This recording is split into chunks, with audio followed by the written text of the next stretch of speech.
Joining me now is retired Rear Admiral John Kirby, spokesman for the Pentagon. Admiral Kirby, thank you so much for being with us.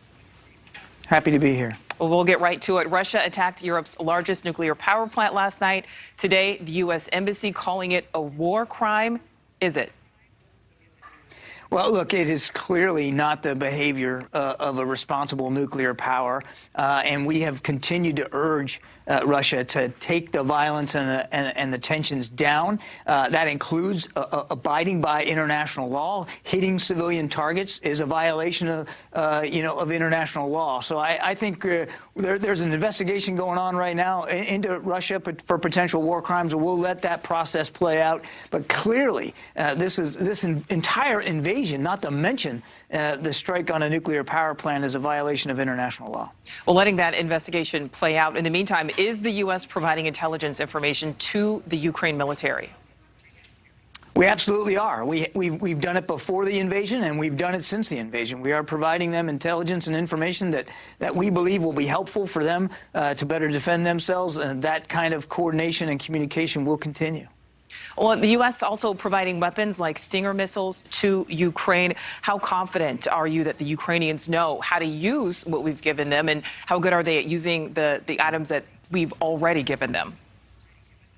They're very competent in the field using the security assistance materials, the weapon systems that we have provided, as well as 14 other nations. I'm not at liberty to get into an inventory list in terms of exactly what they have and in what quantity, but we are giving them material that will help them with their anti-mechanized forces capability. In other words, anti-tank weapons. We're also giving them weapons that will help them with airborne threats. That continues. As a matter of fact, the president just recently, as you know, announced a $350 million security package additional to the $650 million that he had already done. So we've now contributed just this year alone of almost $1 billion worth of security assistance to Ukraine, and they are using it, and they're using it quite effectively. Secretary Austin spoke to his counterpart in Ukraine just the other day, and Minister Reznikov made it clear that not only were they grateful for these weapons and these systems, but that they were using it. And we have been,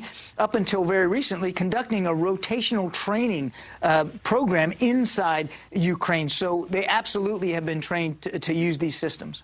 Well, speaking of the president, Admiral, he has pledged no Americans will fight in Ukraine, but also he has said this.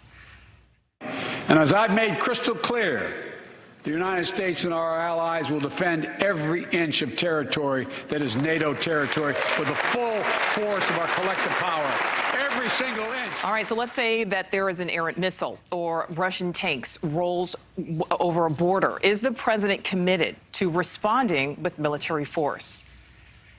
The president has been very, very clear. You just heard it in that clip right there from the speech, that we will defend every inch of NATO territory. The Article 5 says that an armed attack on one ally is going to be deemed an attack on all, and the alliance will come to the defense of the ally attack. Now, look, you mentioned a couple of scenarios there. I don't want to speculate and hypothesize about an errant missile, but an armed attack on the alliance will be deemed an armed attack on all of us, and so we're going to respond. And that's why the president has flowed more forces from the United States to Europe. That's why we have been repositioning forces in Europe, moving them from places like Germany to Romania and to the Baltic states, to make sure that we, the United States, are doing everything we can to help our NATO allies better defend themselves. And we're not going to take off the table the possibility that we could send additional forces, even on top of what we already have there, to do that. Well, speaking of those U.S. troops on the ground in surrounding countries there, does the U.S. have enough firepower and boots on the ground in those allied countries to deal with worst-case scenarios, whatever those may be defined as? Yeah. I'm really glad you asked that question, because we have been focused so much lately with these additional 10 to 15,000 troops or so that President Biden has either repositioned or moved from the United States to Europe. We need to remember that they are falling on top of more than 80,000 American troops that are either permanently based in Europe or on rotational orders already.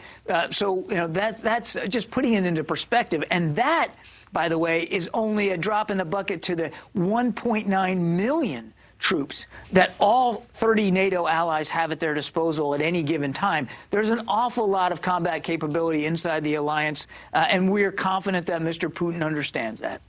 Well, Admiral, we're seeing some horrific images coming out of Ukraine. Russia killing civilians with monstrous displays of violence. Ukraine's ambassador, the only Ukrainian-American member of Congress, begging the Biden administration to do more. At what point will the U.S. be willing to go beyond these sanctions? Well, first of all, I think the president has made clear that he's not taken off the table additional economic measures if he deems fit, and other nations are also doing the same thing. The president has also been clear that there won't be U.S. troops fighting in Ukraine or in the skies over Ukraine. But what we will do is continue to look for ways to give Ukraine the kinds of security materials they need to better defend themselves. And we're doing it faster. Almost all the $350 million has already, all the material equated with that package, almost all of it has arrived in Ukraine, and we're doing it as fast as possible. We certainly will continue to look for ways to do that. And there's 14 other nations that are also providing arms and ammunition to Ukraine. So there's an awful lot being done to help them defend themselves. And they're doing it bravely. They're doing it effectively on the ground and in the air. They are very much coming to the defense of their fellow citizens and their country. Well, you say there that the president may increase those sanctions. Admiral, at this point, we're more than a week into the war. But let's flip this. What's the best case scenario for how this all ends? The best scenario, and that's another great question, is for Mr. Putin. He has a lot of options available to him militarily, clearly.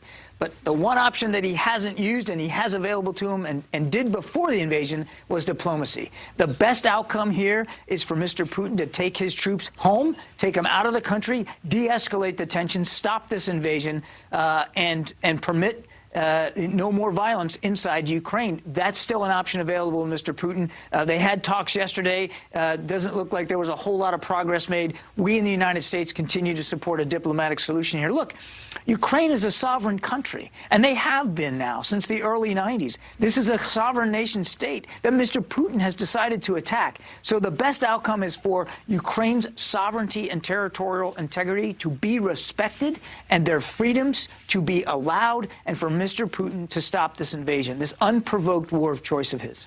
Well, Admiral, do we have a best estimate at this point on how many Americans are still in Ukraine at the moment? We spoke to some of them prior to the invasion. Do we know how many are there, and what is being done to try and help get them out? I don't think we have an exact number. I would certainly defer to my colleagues at the State Department for a more accurate estimate on that. I don't think we have a full accounting in the number, but if they do, that State Department would have it more than we would here at Defense. This is not a good time, obviously, for American citizens to be in Ukraine, and the State Department was very clear in the weeks leading up to this invasion that they wanted Americans to leave. They urged them to leave. It's a war zone now, and so if there are Americans still left in Ukraine, we again urge them to leave. Now, I will tell you that over the last few days, we haven't seen a whole lot of American citizens leave Ukraine. They've been coming in smaller numbers every day, not very much. And we hope that that's indicative of the fact that the vast majority of them left before the invasion started. Well, talk about, these refugees fleeing Ukraine. There are estimates that there could be millions when all is said and done. Will America take those refugees in, and if so, how many? Well, the UN's already estimated that they're up over 1 million have already fled the country, and that doesn't count the tens of thousands that are displaced inside Ukraine. The United States has been very clear we're going to continue to look for ways to contribute to the humanitarian crisis that Mr. Putin is causing, certainly as these evacuees leave the country, and we're going to do what we can as a government, not the U.S. military, but as a government, to help get aid and assistance to those that are displaced inside Ukraine. I mean, this is it is a catastrophe of perhaps epic proportion here when you're talking about the numbers that we're starting to see. And this is only day 9. If this thing drags on for more weeks, I mean, it could very well end up being millions of people, all of which is avoidable. All these innocent victims totally avoidable. And of course, that's not even counting the civilians who have been killed and injured as a result of Mr. Putin's war. Well, we know that this power plant overtaken. We know some cities overtaken. And, you know, the troops that have pushed into Ukraine so far have been compared to the JV squad. So does that mean Putin has a varsity squad waiting in the wings? And if so, what does that look like? Well, we're not using those kinds of phrases to describe Russian forces. They have been reckless in their assault on innocent Ukrainians and on civilian infrastructure and city centers. Totally reckless, again, totally unprovoked. What's deeply concerning about this attack and this fighting over the nuclear power plant is the larger scale damage that could have had, not just to innocent Ukrainians, but even to the region. Now, fortunately, the assessment is that there's been no leakage of radioactive material. We are in no position to dispute the claims by Russia that they are in control now of that power plant. But it is worrisome to have Russian military forces now in some sort of administration over peaceful nuclear power. Shouldn't give anybody any reason for comfort. Again, all of this could be avoided if Mr. Putin would de-escalate and stop this invasion. Well, on the flip side of that, Admiral, you know, Russian forces allegedly also having problems with supplies, problems with fuel, problems with morale. What does Pentagon intel attribute that to? Well, look, they absolutely have had fuel problems, sustainment problems. We even have indications that they're having trouble feeding their troops. I think to a large degree, a lot of their sustainment problems are due to Ukrainian resistance. The Ukrainian fighters, the soldiers, they are resisting this invasion and doing it very creatively. They have made it hard for Mr. Putin to resupply his forces. We also think that they are having missteps of their own in the administration of their own logistical lines. They have never, I shouldn't say never, they haven't in recent years attempted any kind of military intervention of this size and scale and scope. And we do believe that they are running into problems of their own making. But clearly, a big reason why they have stalled out to the north and to the northeast of Kyiv is because of the Ukrainian resistance. Well, we're talking about Russian forces on the ground there. Let's talk, though, about online cyber attacks. You know, Russians hitting Americans here at home, something we were obviously well aware of prior to this, but it doesn't seem to have happened yet. And does that surprise you?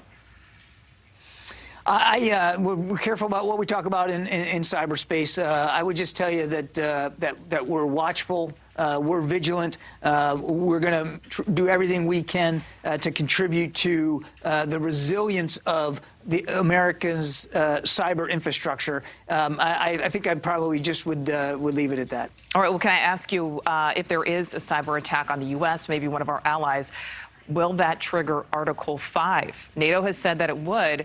So what would the U.S. response look like?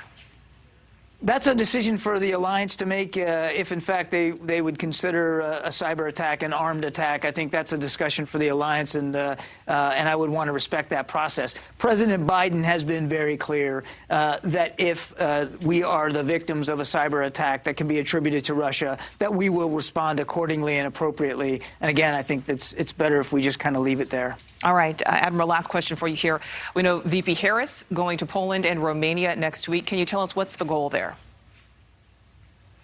Well, I think it's terrific that the vice president is going to be going to the region to talk to our allies, to talk to our partners, to make clear to them how seriously we take our commitments to the region and to regional security, not to mention our NATO alliance. The vice president will be met, I think, generously by all these allies and partners who really do want U.S. leadership, who want to see that America is committed to the alliance and to their security, and she will be primed and ready to deliver that message. Retired Rear Admiral John Kirby, spokesman for the Pentagon. We know your time is very valuable. Thank you so much for speaking with us, sir. My pleasure. Thanks for having me. And I want to bring in NewsNation correspondent Kelly Meyer, also at the Pentagon. Kelly, help us digest what we just heard there. A lot of great information there, Nichole. Great interview. First off, I want to say what the effect is here at home. We're talking about the potential for more troops heading to the Eastern European countries to support NATO allies. John Kirby saying there they aren't ruling out sending more troops there. He says nothing is off the table. Repositioning forces in Europe, they said that's also a possibility. They're doing everything they can, he says, to defend NATO allies, to better defend themselves. Again, no U.S. troops going to Ukraine on the ground or in the skies. No U.S. troops will be going there. But also talking about NATO, they say in addition to the 10 to 15,000 U.S. troops repositioning or moving around, they are also falling on top of the more than 80,000 American troops that are already in Europe or on rotational orders. And then that's just, as he says, a drop in the bucket to the over 1 million troops that NATO has over there at any given time. And I want to switch over into what he mentioned on the security assistance that they're getting over. They say this is getting into the hands of Ukrainians. That's important to note. He also says it's not just weapons assistance and anti-tank assistance, ammunitions. He says it's also intelligence that they're sharing and information they're sharing with the Ukrainians. So they have the best information on the ground. We know that we don't have anybody over there from the U.S. eyes and ears on the ground, no U.S. troops. So we're trying to help them in any way we can to defend themselves. And lastly, as you asked, a great question there, the best case scenario here for how this all ends. Mr. Kirby saying that the best case scenario here is that Mr. Putin comes to the table, has diplomacy here, takes his troops out, and then Ukraine is a free nation. All right, Nichole? some in-depth analysis there. Kelly Meyer, thank you for that. Thank you for watching. Click the red subscribe button below so you can get more of NewsNation's fact-driven, unbiased coverage.